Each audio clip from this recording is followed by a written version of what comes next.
Внимание, внимание! Уважаемые товарищи! Городской совет народных депутатов сообщает, что в связи с аварией на Чернобыльской атомной электростанции в городе Припяти складывается неблагоприятная радиационная обстановка. The typical dosage of radiation received by Chernobyl workers that died within a month of exposure was 600 rems. Albert Stevens, a house painter from Healdsburg, California, was unknowingly subjected to 6,400 rems of plutonium radiation over the course of 20 years, leading him to be known as the most radioactive human of all time. His encounter with radiation happened without any interaction with a nuclear reactor. He wasn't caught in the midst of a meltdown, nor was he a bystander at a nuclear bomb testing. He was, however, a victim of an experiment so twisted that it defies belief even to this day.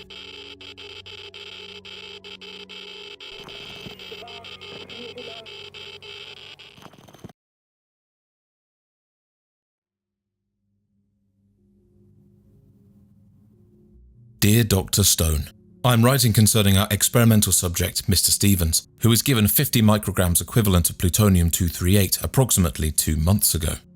This man has formerly been a painter by trade, but due to his illness, his economic situation is somewhat difficult, although I believe he owns his own home in Healdsburg, California. Kenneth and I are very much afraid the man will sell his house and go to live at some distant point, which of course would put an end to our most interesting series of experiments.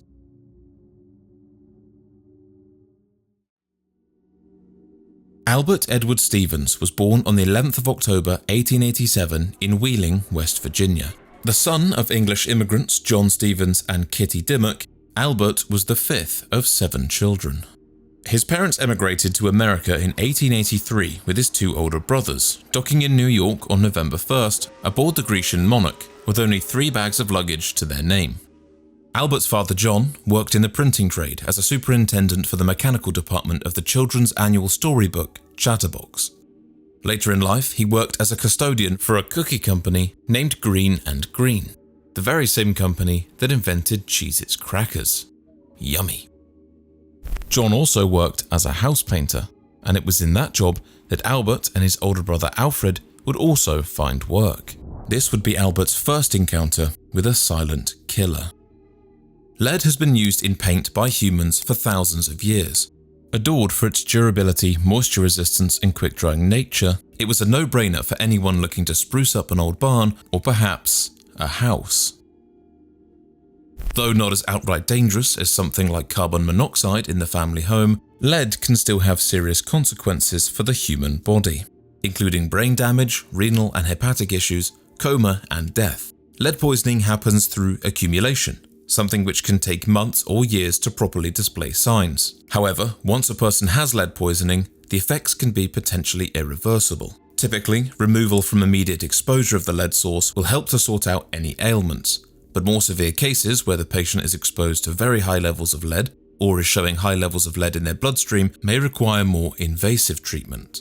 It's not known whether Albert suffered from any issues as a result of his work as a house painter, but the prevalence of lead in paint at the time begins to paint a picture of a world that's not quite aware of issues that such a seemingly innocuous thing can cause.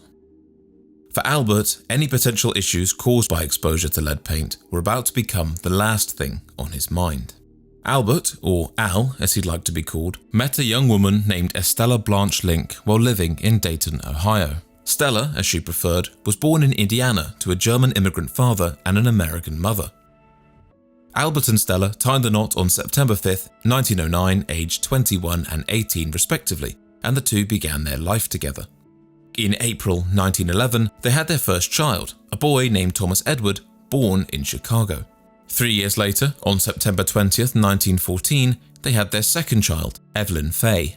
At the time, Albert was working as a toolmaker while Stella was a homemaker, but their time in the Midwest wasn't to last. Doctors had advised Stella that she would not be able to survive another year in Ohio due to her asthma, so the family would have to dig up their roots and move toward the Pacific. And so, on a Monday morning, August 16th, 1920, having sold most of their belongings, the family packed what remained into their Ford Model T and left for the West Coast. They planned to take the trip over a period of 7 weeks, camping en route and stopping in towns and cities to earn money if and when it was needed. Albert continued his work as a painter and decorator whenever the family needed money. The trip looked a little bit different back then. While there were state highways, the roads themselves were often gravel at best, making travel uncomfortable and time-consuming. This is where the only publicly known photo of Albert was taken. A tall, regal man in a shirt and tie, Albert stood proud at the foot of a mountain. It was one of the happiest times of his life, writes Eileen Welsom in her book The Plutonium Files. In the old photographs, he's tall and slim and always grinning. They arrived in California and settled into a city called Healdsburg, 234 Lincoln Street, neighboring the local school. The family settled well into their new life, with Albert continuing his work as a house painter. He took advantage of the climate too, growing oranges and blackberries in the garden to enjoy in the warm summer sun. Albert also kept canaries and finches, their musical chirps often reverberating off the walls of the family home. Albert was well liked in the community and was known as a hard-working man with lots of integrity, often advertising his services as a painter and decorator in local newspapers. He says, quote, "It isn't just the looks of the job when it's completed, but it's also how will the paint wear after the first year or two. For unless first-grade materials are used, there is likely to be a peeling of the paint at that time. Because of this fact, I make it a point to invariably make use of only the very best by test paints, the brand of paints that I use on my own home." On May 2nd, 1945, some 20 years after settling in California, a now 58-year-old Albert checked himself into the University of California San Francisco Medical Center, complaining of abdominal pain and significant weight loss in the preceding year. His diagnosis came 2 days later. Cancer. Terminal. 6 months to live. In that moment, every sunrise, every sunset, every "I love you" left in his lungs just became so much more valuable. But the cancer was a lie, a misdiagnosis of brobdingnagium proportion. A later biopsy on the cysts found by doctors turned out to be benign, yet Albert was never told. The truth was far too inconvenient for those responsible. Albert Stevens, the house painter, the father, the husband, had just become an unknowing lab rat, a pawn in a global game of nuclear chess, the Manhattan Project's Californian Gambit. He was now Cal 1.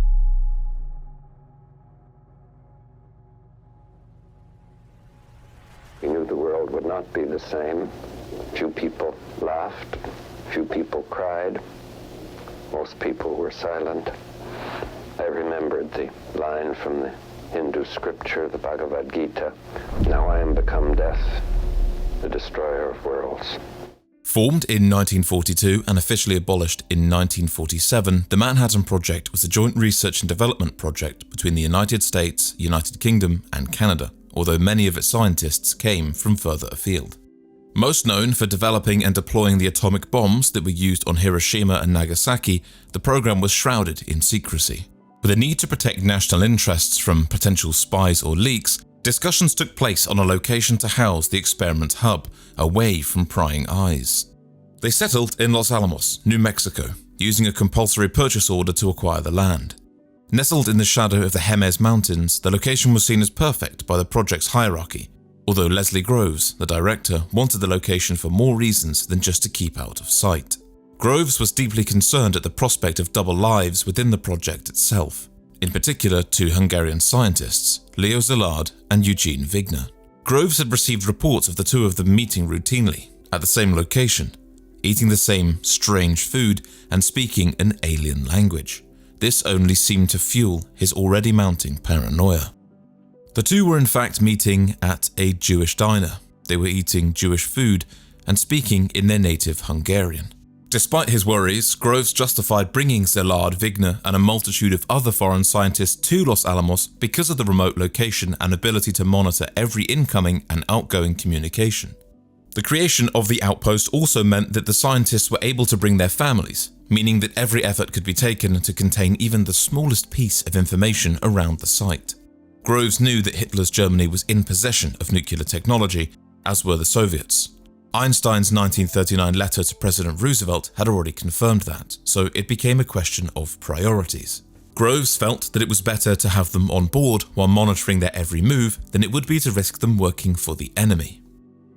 I have been asked whether, in the years to come, it will be possible to kill 40 million American people in the 20 largest American towns by the use of atomic bombs in a single night. I am afraid that the answer to that question is yes. Developing any kind of technology for the purpose of extinguishing life comes with great moral and ethical debates. Is war necessary? Should one have the right to end another's life? What about if your way of living is in danger? You could argue that there is honor in hand-to-hand combat or skilled bladed combat. But what about a bullet? Trench warfare yielded some level of equality in terms of engagement opportunities, but is a sniper 1 kilometer away fair? What about a bomb detonated above a densely populated city? Well, all is fair in love and war, right?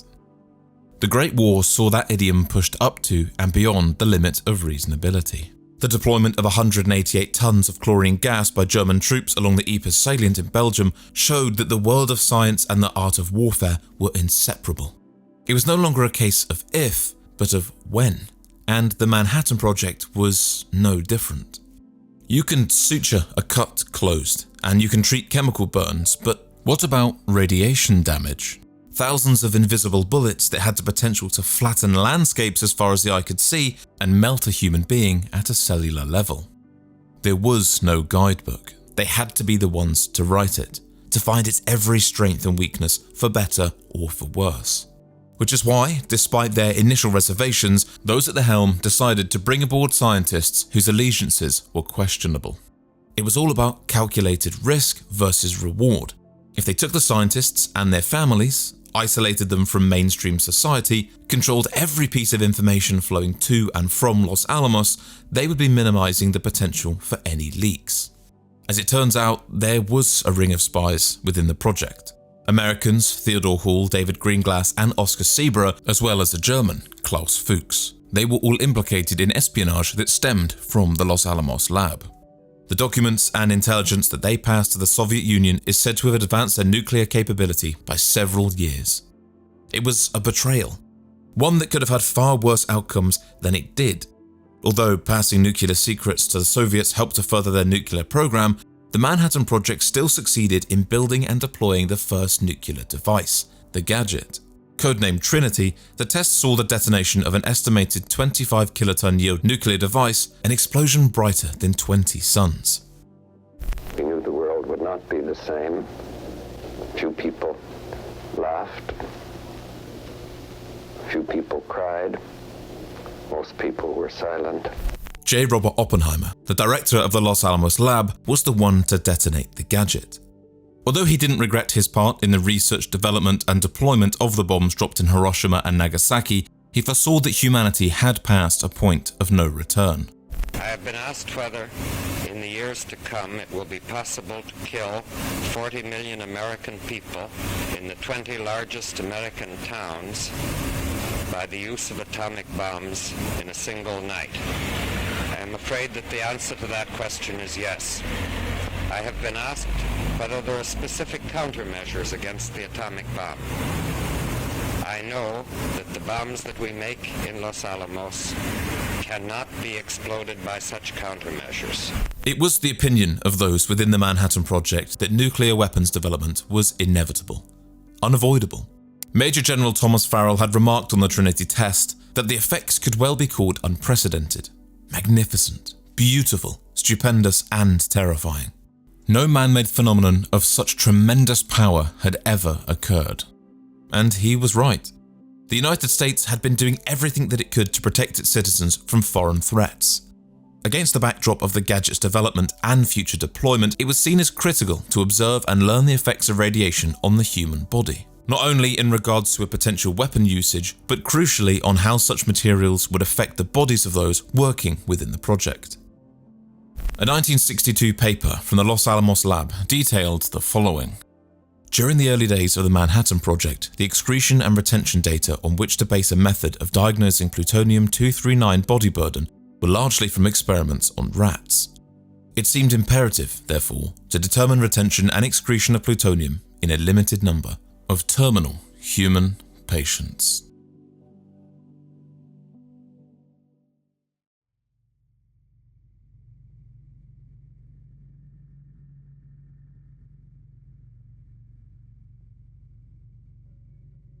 Throughout history, mankind has held experimentation on humans through a lens of varying morality.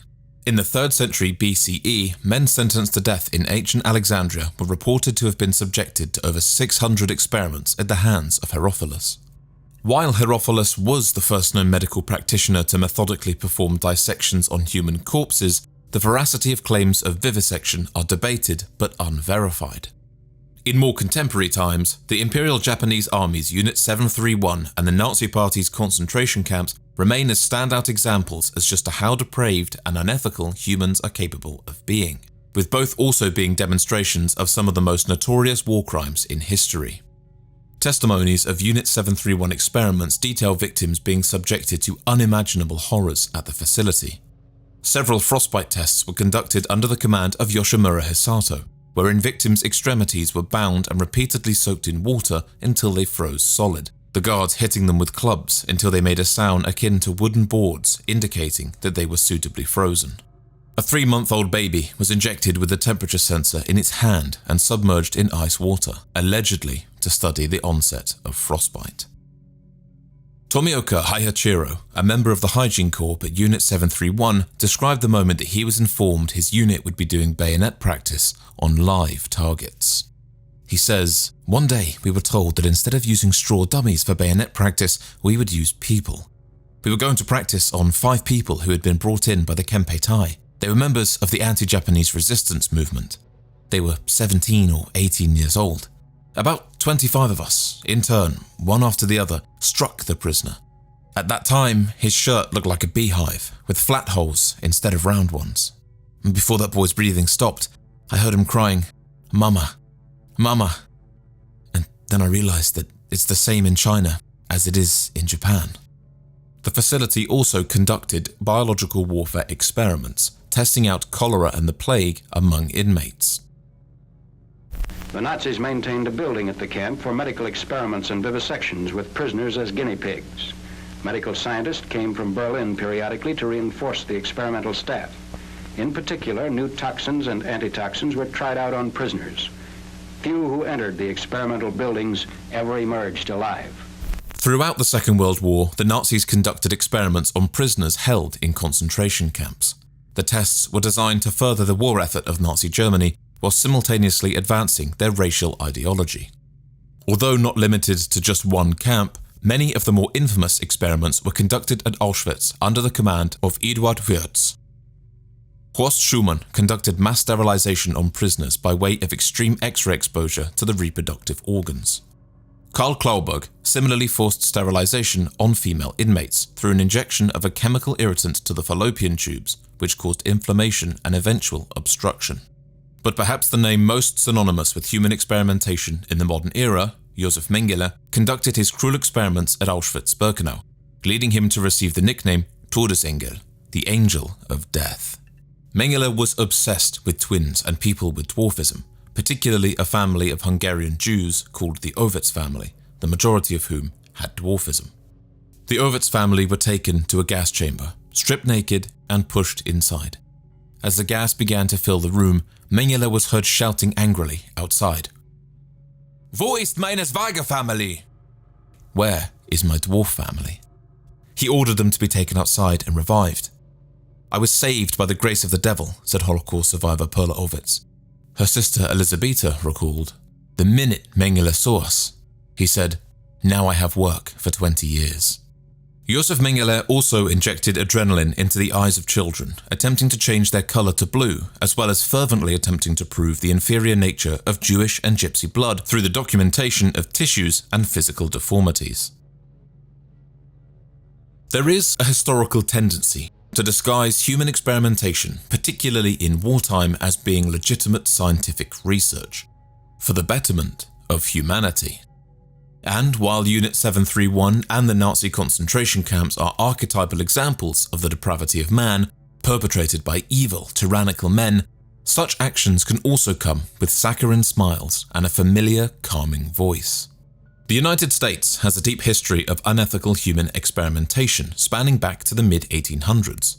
J. Marion Sims performed gynecological experiments on enslaved women. Leo Stanley implanted executed prisoners' testes as well as goat, ram, and boar testes into living subjects. Stanley also practiced sterilization experiments in the name of eugenics. One of the most notable examples of the United States' practice of human experimentation is the Tuskegee syphilis study, which was conducted between 1932 and 1972 by the CDC and Public Health Service. Formerly named the Tuskegee Study of Untreated Syphilis in the Negro Male, the researchers informed the 600 subjects, all of whom were black men, that they would be treated for bad blood, a local term used as a catch-all term for several issues including syphilis, anemia, and fatigue. 399 of the men involved had syphilis, while 201 were used as a control. The subjects were promised free treatment of minor ailments, free travel to and from the clinic, free meals on examination days, as well as various financial provisions upon their deaths. But the subjects were lied to. They did not receive any treatment, and those who had syphilis were never even told of their condition. They could never have given informed consent, as those conducting the study intentionally and maliciously misled those involved. Just over a decade into the study, in 1943, penicillin was becoming widely available as a treatment for syphilis. Yet the subjects were never informed of that, nor were they offered treatment. Roughly 100 men needlessly lost their lives as a result of the study. It seems that a workaround for these unethical studies was just to get subjects to consent to the experiments via forms, provide them with the bare minimum of detail, and rely on their trust in authority and their confidence in the Hippocratic Oath to get their approval. But that's not the same as informed consent. Patients must be aware of potential risks, side effects, or other effects that can come as part of a procedure and be able to ask questions with medical professionals. Only then can they give informed consent. What happens if you're not made aware of the risks? What if a misdiagnosis led to top-secret medical experiments being performed on you without your knowledge? What happens if you never found out? Well, it seemed imperative, therefore, to determine retention and excretion of plutonium in a limited number of terminal human patients. The final line from that 1962 Los Alamos paper: a limited number of terminal human patients.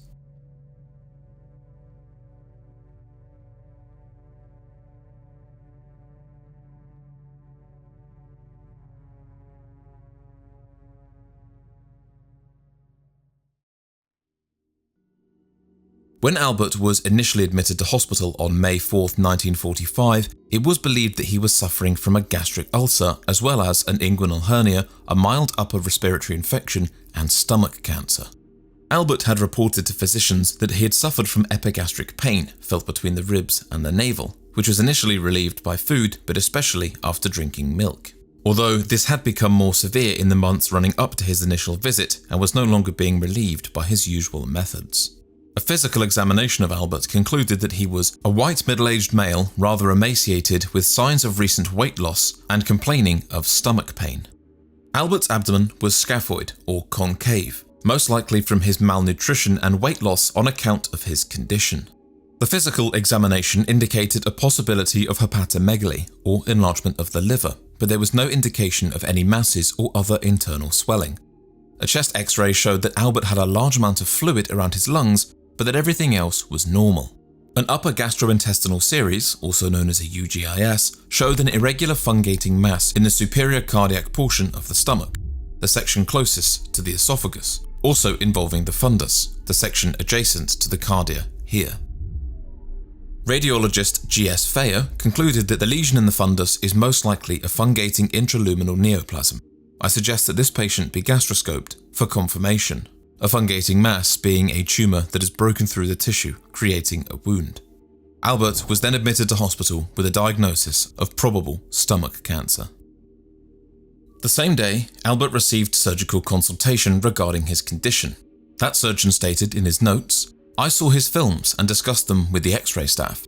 I feel this man has a large but resectable carcinoma of the stomach. Gastroscopy may be a help to determine the upper limits of the lesion." Although gastroscopy was still a relatively fresh diagnostic tool at the time of Albert's admission, the Wolf-Schindler semi-flexible gastroscope was widely available, with both the radiologist G.S. Feyer and the surgical consultant both recommending a gastroscopy to further evaluate his condition. It would be expected that one would take place, but it never did. It can be inferred that the existing evidence, such as the X-ray as well as the physical examination and apparent pathology, was considered strong enough for the diagnosis, and that a gastroscopy would provide minimal information as to the extent of the lesion. It was highly unlikely, considering the Wolf-Schindler gastroscope's visual limitations and inability to remove tissue for biopsy, that any significant information could have been discerned through the low-light conditions of the device. According to Rudolf Schindler, a German physicist for which the aforementioned device bears his surname, stomach cancer was the most common cancer in the United States in 1945, being responsible for 38% of all cancer diagnoses. In their 1939 book, End Result in Treatment of Gastric Cancer, Edward Livingston and George Pack state that if every patient with gastric cancer entered the best surgical clinic in the world, 95% would remain uncured and 90% would be dead within 18 months. Taking those academic points into consideration, as well as the conclusions made around Albert's condition through examination and X-rays, any reasonable conclusion would be that he would not almost certainly be surviving 10 years more. It's important to note that Robert Lull, Chief of Nuclear Medicine at San Francisco General Hospital, stated in his summary of Albert's medical records that the clinical care given to him prior, during, and before his hospitalization at UCSF were consistent with the standards of care for 1945. He further states that the error in diagnosis of confusing a benign penetrating ulcer for invasive gastric cancer is understandable given the patient's presentation, laboratory and X-ray findings, and the appearance of the tumor at surgery. Without further diagnosis, Albert was scheduled for surgery, and the countdown began. 4, 3, 2, 1. Surgeon Dr. Stanley G. Johnson removed a portion of Albert's ninth rib and abdominal cavity, then entered through the diaphragm. A firm tumour in the cardia of the stomach was found, which had extended into the left lobe of the liver and the tail of the pancreas. Albert's stomach was described as being stuck to the aorta and psoas muscle. Dr. Johnson also noted the presence of several large lymph nodes in the retroperitoneum, as well as the gastrohepatic and gastrocolic ligaments, which connect the stomach to the liver and the transverse colon, respectively. The left lobe of Albert's liver, the tail of his pancreas, and his spleen were all removed because of the extension of the apparent cancer. He was reported to have returned to the ward in good condition, and his post-operative course was uneventful. He was discharged home on June 3rd, 16 days after his surgery. His discharge note stated a diagnosis of cancer of the stomach with local extension. A pathology report, based on microscopic examination of the removed tumour, showed no evidence of cancer. Albert's carcinoma was in fact a very large benign gastric ulcer that had developed a large inflammatory mass after perforating the liver and pancreas. The report was signed on May 18th by Dr. James F. Reinhardt, but was not made available at the time due to the preparations needed for the microscopic sections. It can be surmised that the report was not available until after Albert was discharged because of the diagnosis on his discharge note. But this isn't just a story of an unfortunate misdiagnosis.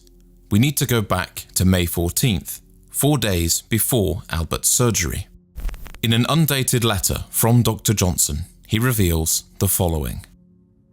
This patient had been given radiation phosphorus for the 4 days pre-op by the X-ray department for some special studies.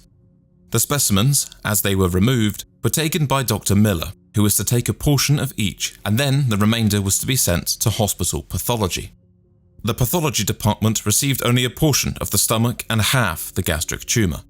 Sections of this reveal only a benign ulcer of huge dimension. In all probability then, the patient had a huge benign ulceration that had perforated into the liver and had become attached posteriorly to the pancreas. Needless to say, this was a radical procedure to do for a benign process, and the antrum and distal stomach remain, so theoretically he has a setup for the production of further ulceration. There are only 2 further mentions of Dr. Earl Miller, who worked in the Department of Röntgenology at UCSF, one being a verbal order from him within the doctor's orders, the collections of all stool and urine are to be saved for Mr. Scott, who will collect them each day. And the other was a statement on Albert's medical records from May 21st, 1945, saying, "All specimens going to Dr. Miller." There is no formal reference to the extensive biomatter collection within Albert's official medical records. Kenneth Scott claims that Dr. Miller was the one to inject Albert, but Miller denied this, stating, "I never injected any radioactive material into anybody." It's unknown who delivered the injection.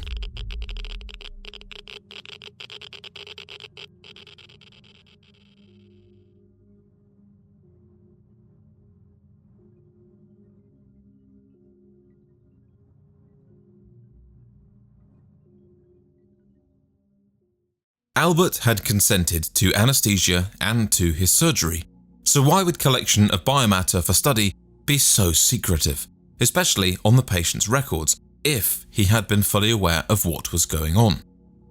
Doctors believed that he was injected with radiation phosphorus for some special tests, so what exactly was that, and what was its importance in the scope of Albert's condition?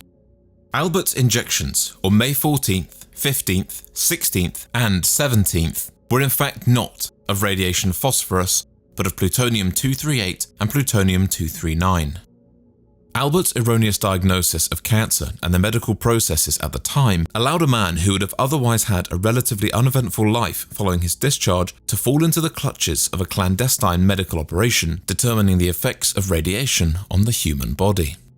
In a gruesome plot that spanned 30 years, doctors and scientists working with the U.S. atomic weapons program exposed thousands of unwilling and unknowing Americans to radiation poisoning to study its effects. Albert received a total injected dose of 0.75 micrograms of plutonium-239 and 0.2 micrograms of plutonium-238. Plutonium-239 has a half-life of 24,100 years, meaning that that's the amount of time that it takes for the initial number of radioisotopes to decay to half of the initial number of atoms. Plutonium-238, on the other hand, has a half-life of 87.7 years, over 270 times more radioactive than 239, with the potential to cause significant biological damage. Between 1945 and 1947, 18 hospital patients in limited life expectancy were injected with plutonium in order to study the retention and organ distribution. Of those 18 people, only 2 received injections containing the plutonium isotope 238. The other patient being 36-year-old Elmer Allen, also known as Cal-3, a man who received a dosage of 0.006 micrograms of plutonium-238, a dosage considerably less than Albert's. Elmer Allen survived for 44 years, dying from respiratory failure in 1991, aged 80. It's important to note that, although plutonium-238 has a relatively short half-life, these patients were chosen because it was deemed that they would not live for much longer. Therefore, any long-term effects of the nuclear material would likely have never had time to take effect. That is part of what makes Albert's story all the more remarkable. In the time between his initial injection and his eventual death in 1966, nearly 21 years after, Albert had accumulated an effective dose of 6,400 rem, around 300 rem a year. The maximum effective dose permitted per year for a radiation worker in the UK is 2 rem per year, with a maximum over a 5-year period of 10 rem. In the United States, it's 5 rem per year. That limit will be to minimize the risk of developing cancer, and are considerably lower than the levels necessary to inflict direct harm, but prolonged exposure to these low amounts of radiation may still carry consequences to human cells. Even when considering that, Albert received 60 times the US maximum dosage every year for 21 years. In an interview with Sally Hughes, Kenneth Scott, one of the scientists involved in the experiments, stated that Albert got so many times the so-called lethal textbook dose of plutonium. Albert was discharged 16 days after his surgery in good health, but those leading the experiments were less concerned about his well-being and more with the future of their project. Joseph G. Hamilton's note to Robert Stone demonstrated that their priorities lay with data collection and not with Albert's health. Kenneth and I are very much afraid that the man may sell his house and go to live at some distant point, which would, of course, put an end to our most interesting series of experiments. This proposal may be totally irregular and out of keeping with Army policy, but since we have, to date, maintained daily collections of all excretions, it would seem most unfortunate not to have the assurance of his continued presence within a reasonable distance from Berkeley. Hamilton also wrote to Joseph Howland, Assistant Chief of Medical Research at Oak Ridge, who responded with potential methods of approaching the situation. He suggested that they could pay for his care in a hospital or nursing home, or to place Albert on Dr. Hamilton's payroll in a minor capacity, without releasing any classified information. He also advised against Albert being paid as an experimental subject only. Kenneth Scott says in his interview with Sally Hughes that the laboratory would buy Albert's urine and feces, which would then be analysed for radioactivity. They had already concluded that plutonium was settled within Albert's bone marrow. The rib that was removed during his initial surgery showed this. So it was now important to ascertain the amount of radiation being emitted by the plutonium that remained in his body. Albert would store his excreta in a shed behind the family home. His son Thomas recalled that Albert believed it was part of his aftercare. They sent a nurse and an intern down about once a week from the hospital. He was led to believe that it was all done because of the operation that he had. They kept on saying that he was doing very well and that it was an unusual operation. Thomas's sister Evelyn also expressed her thoughts in Eileen Wilson's 3-part piece for the Albuquerque Tribune. My mother and I figured they were using him for a guinea pig. We knew they were using things they weren't sure of, but he was dying, and we were praying that something would help, and it did help. Despite the family's suspicions of Albert's treatment, they still believed that he did have cancer, and that whatever treatment he was receiving had cleared him of it. Ironically, the dosage given to Albert was later considered to be carcinogenic. So even though Albert was discovered to not have cancer, the plutonium injection he received could well have given him cancer, which he otherwise would never have had. Over the following 9 years, Albert returned to the hospital periodically as an outpatient. Twice in 1945, 2 more times in 1946, and once a year in 1947, 48, 49, and 1955. He complained of an inability to gain weight, but was otherwise in good health. Unfortunately, Stella, Albert's wife, tragically passed away in November 1945, some 4 months after Albert's operation. She died on a trip while visiting relatives in Dayton, Ohio. While Albert worked to pick up the pieces of losing the love of his life and recovering from major surgery, doctors repeatedly tried to clarify his original diagnosis. There was uncertainty and disbelief surrounding the revelation that Albert's initial diagnosis was wrong. Dr. Johnson and a colleague, Dr. Beatler, both noted that Albert did not show any residual signs of cancer, nor were there any present or continual metastatic deposits. An upper gastrointestinal series was requested on December 10th, and only then, when the test came back showing no recurrence of cancer, did medical professionals relent to the fact that Albert never had stomach cancer. In his summation of Albert's medical records, Robert Lull believes that doctors not telling Albert or his family the truth may be a reflection of the time taken to receive the conclusive evidence post-operation. This is bolstered by accounts that Albert had applied for disability insurance in 1947, in which it was made clear that the basis related to the removal of a cancerous tumour. That same year, UCSF confirmed the diagnosis of benign gastric ulcer to the World Insurance Company, and in subsequent years, Albert was reported to have been painting without difficulty and working hard. While it is ambiguous as to whether the true diagnosis was ever communicated to Albert and his family, his son Thomas had always ticked yes to having a family history of cancer when filling out medical forms. Thomas only became aware of the truth surrounding his father's condition and treatment through Eileen Wilson's Albuquerque Tribune pieces in 1993, so it's highly unlikely that Albert was ever informed. On Albert's final visit to UCSF on January 31, 1955, he underwent a further GI series. Dr. Eberhardt reported that there were normal post-operative changes, no ulcers or abnormalities. However, he did note that there were several skeletal issues, mostly with his lower lumbar region. The majority of Albert's bone issues were focused around the thoracolumbar region. Due to him being 67 years old at the time of the test, it was concluded that those issues aligned with the normal aging process and not as a result of radiation. Albert was given a follow-up appointment 3 months later, but never returned for further care, making it the last time that he would attend anything related to the project. He had likely felt well enough that further treatment seemed unnecessary, and at the risk of incurring further costs through travel and treatment, decided that he would no longer attend. At some point in this period, the hospital also stopped collecting Albert's excreta, which may have contributed to his decision to stop follow-up appointments. Albert returned to his oranges and blackberries, to his family and his finches.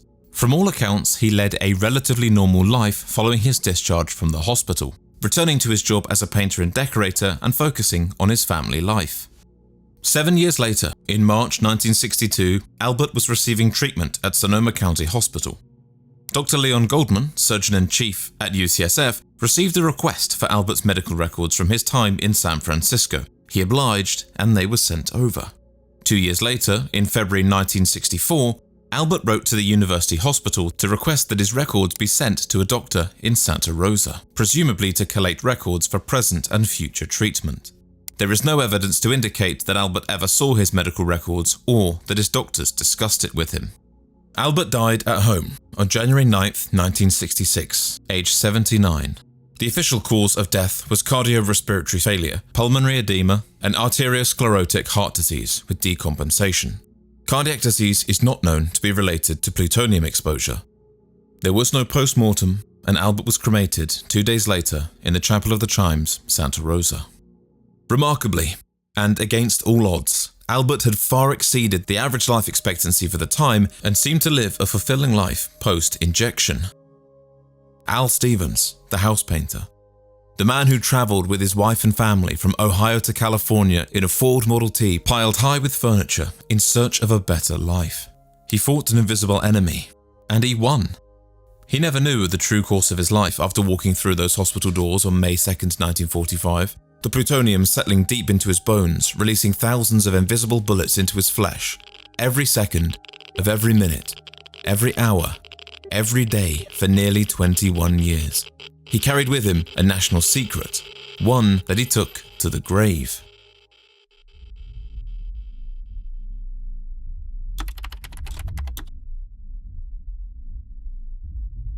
On October 20th, 1975, the Argonne National Laboratory received a letter from the Chapel of the Chimes in Santa Rosa. The letter stated that cremains were being shipped to the Center for Human Radiobiology at the lab. Those cremains arrived on October 23rd, 1975, in a half-gallon polyethylene box with a gross weight of 1,972 grams. It was Albert. The laboratory had previously tried to obtain Albert's ashes without permission of the family, but were told that it was not possible. The lab sought the permission of Evelyn, who was supposedly Albert's only living next of kin. In reality, the chapel had no other next of kin on record, which may be due to Thomas's relocation to Michigan. 3 chunks of Albert's humerus shaft were examined as well as bone ash. Not surprisingly, they were still radioactive. Robert Schlenker recalled that much of the plutonium in Albert's body had translocated to points in the skeleton that were distant from radiation-sensitive cells. I was at least able to tell that much, and that much, I think, was significant, he said. In a letter to Evelyn, dated August 17, 1978, the Center of Human Radiobiology stated, "His remains were returned to the Chapel of the Chimes in Santa Rosa, California, for interment. Thank you for allowing us this opportunity to advance our research on the long-term skeletal effects on the internal deposition of radioactive materials." Despite this mention of radioactive materials, there is no mention of what isotope they were measuring, nor was there any indication that Albert had been part of a wider radiation study when he was alive. Despite the CHR's letter to Evelyn stating so, the Chapel of the Chimes never received Albert's ashes back, with the chapel manager stating, "They left here in October 1975 and nothing's ever come back. I've gone to the location and looked. It's empty."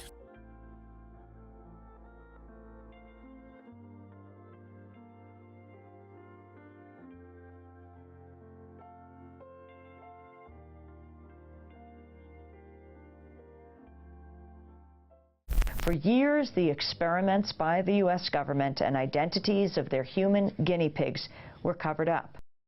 After a 6-year investigation, reporter Eileen Wellsome uncovered the identities of 18 people who were injected with plutonium in the 1940s without their knowledge by federal government scientists. The revelation that the Manhattan Project experimented on humans without their knowledge or consent sent shockwaves through American society. Albert's family did not find out about the experiments until documents were declassified in 1993 and reported on by Eileen Wellsome. Albert's son Thomas stated, "It's inconceivable that anything like this could have occurred. You think of something like this happening in other countries." His daughter Evelyn shared a similar sentiment, saying, "They should really be thrown in jail. Anybody who does something like this should be hung up by their heels until they can't live any longer." Owing to the secrecy of the Manhattan Project's work, any unauthorized utterance of the word plutonium was a violation of the Espionage Act. There is no evidence to suggest that any of the 18 hospital patients in the experiment or their families knew about the experiments. Eileen Wellsome's Albuquerque Tribune articles were the first public showcasing of the experiments. Wellsome won the 1994 Pulitzer Prize in National Reporting for her work exposing the stories of the 18 victims used in the experiments. She had originally discovered the experiments while combing through documents at Kirtland Air Force Base in Albuquerque. So I kept flipping through the reports, and my eye fell on a footnote. And the footnote mentioned something about 18 humans who had been injected with plutonium. Prior to her pieces in the Tribune, the United States government had covered up the majority of radiation-related incidents. As a result of Eileen's relentless investigations, then-President Bill Clinton ordered a change of policy and records concerning human radiation experiments were made available. Clinton also formed the Advisory Committee on Human Radiation Experiments in 1994 to investigate the revelations. Although there had been reports previously of human radiation experiments, previous leaders and their subordinates had refused to open investigations. The Markey Report, named after Massachusetts Congressman Ed Markey, found that between 1945 and 1947, 18 people were injected with plutonium. The report stated, "Although these experiments did provide information on the retention and absorption of radioactive material by the human body, the experiments are nonetheless repugnant because human subjects were essentially used as guinea pigs and calibration devices." The Advisory Committee found that between 1944 and 1974, the federal government sponsored thousands of human radiation experiments.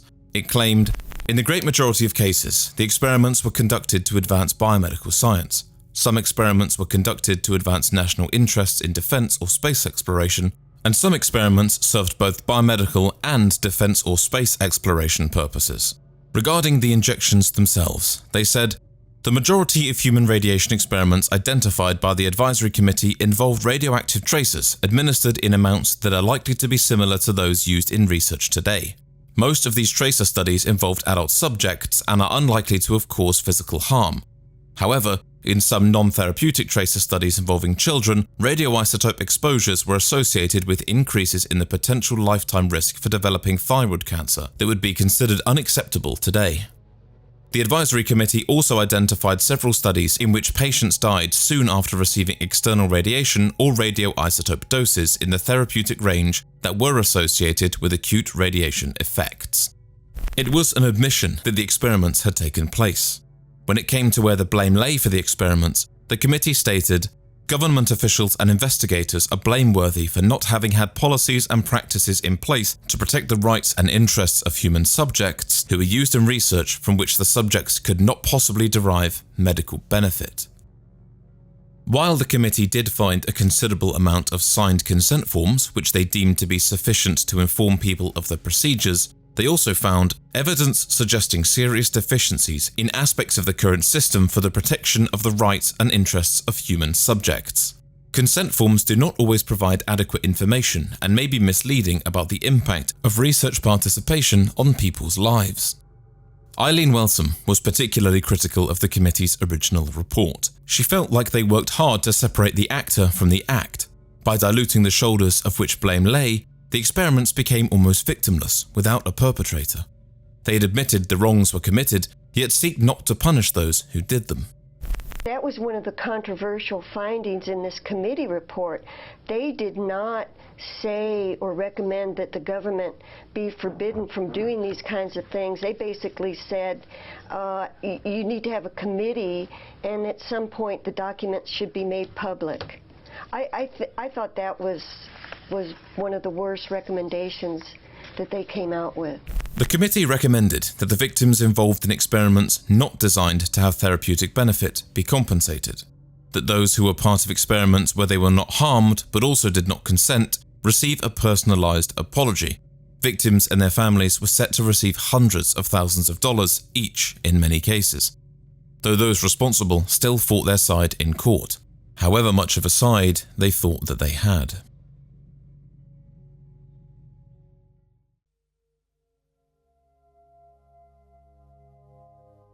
Nuclear material has saved countless lives, but has also destroyed so many in the process.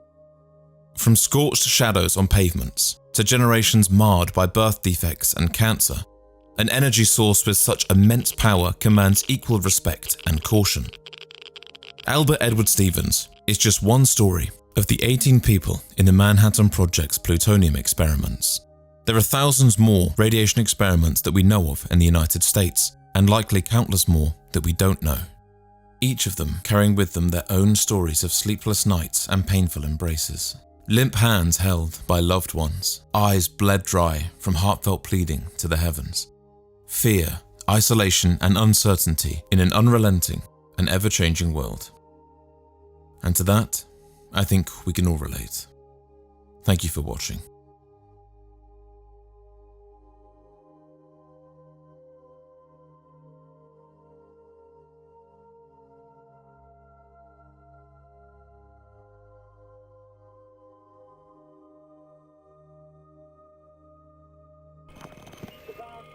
You know.